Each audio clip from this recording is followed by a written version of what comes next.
Now that we understand the litigation efforts by President Trump and his allies, I'd like to present additional actions taken by the Trump campaign during this time. President Trump continued to push the stolen election narrative, even though he and his allies knew that their litigation efforts, making the same claim, had failed.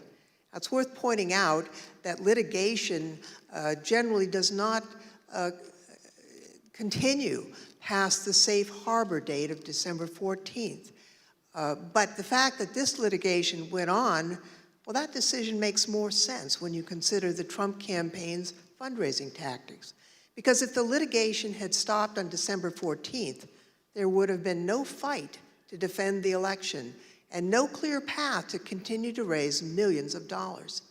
Mr. Chairman, at this time, I'd ask for unanimous consent to include in the record a video presentation describing how President Trump used the lies he told to raise millions of dollars from the American people.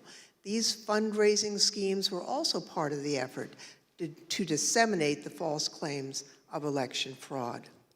Without objection, so My name is Amanda Wick, and I'm Senior Investigative Counsel with the House Select Committee to investigate the January 6th attack on the United States Capitol. Between Election Day and January 6th, the Trump campaign sent millions of fundraising emails to Trump supporters, sometimes as many as 25 a day. The emails claimed the, quote, left-wing mob was undermining the election, implored supporters to, quote, step up to protect the integrity of the election, and encouraged them to, quote, fight back. But as the Select Committee has demonstrated, the Trump campaign knew these claims of voter fraud were false, yet they continued to barrage small-dollar donors with emails, encouraging them to donate to something called the Official Election Defense Fund. The Select Committee discovered no such fund existed. I don't believe there is actually a fund called the Election Defense Fund. Is it fair to say that the Election Defense Fund was another, I think we called it a marketing tactic? Yes.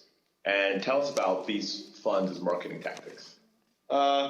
Just the topic matter, where money could potentially go to be, how money could potentially be used. The claims that the election was stolen were so successful, President Trump and his allies raised $250 million, nearly $100 million in the first week after the election. On November 9th, 2020, President Trump created a separate entity called the Save America PAC. Most of the money raised went to this newly created PAC, not to election-related litigation. The Select Committee discovered that the Save America PAC made millions of dollars of contributions to pro-Trump organizations, including $1 million to Trump Chief of Staff Mark Meadows' charitable foundation, $1 million to the America First Policy Institute, a conservative organization which employs several former Trump administration officials, $204,857 to the Trump Hotel Collection, and over $5 million to Event Strategies, Inc., the company that ran President Trump's January 6th rally on the Ellipse. All of us here today do not want to see our election victory stolen by emboldened radical left Democrats, which is what they're doing. The evidence developed by the Select Committee highlights how the Trump campaign aggressively pushed false election claims to fundraise, telling supporters it would be used to fight voter fraud that did not exist. The emails continued through January 6th, even as President Trump spoke on the Ellipse. 30 minutes after the last fundraising email was sent, the Capitol was breached.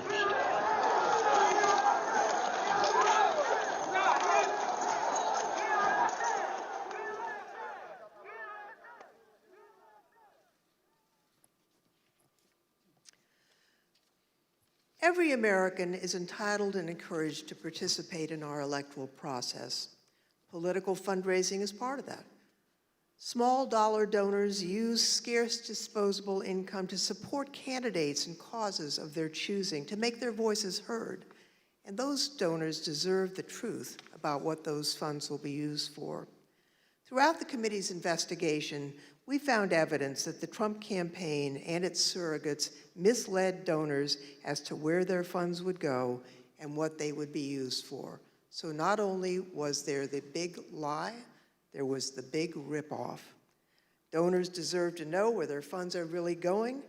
They deserve better than what President Trump and his team did. Mr. Chairman, I yield back.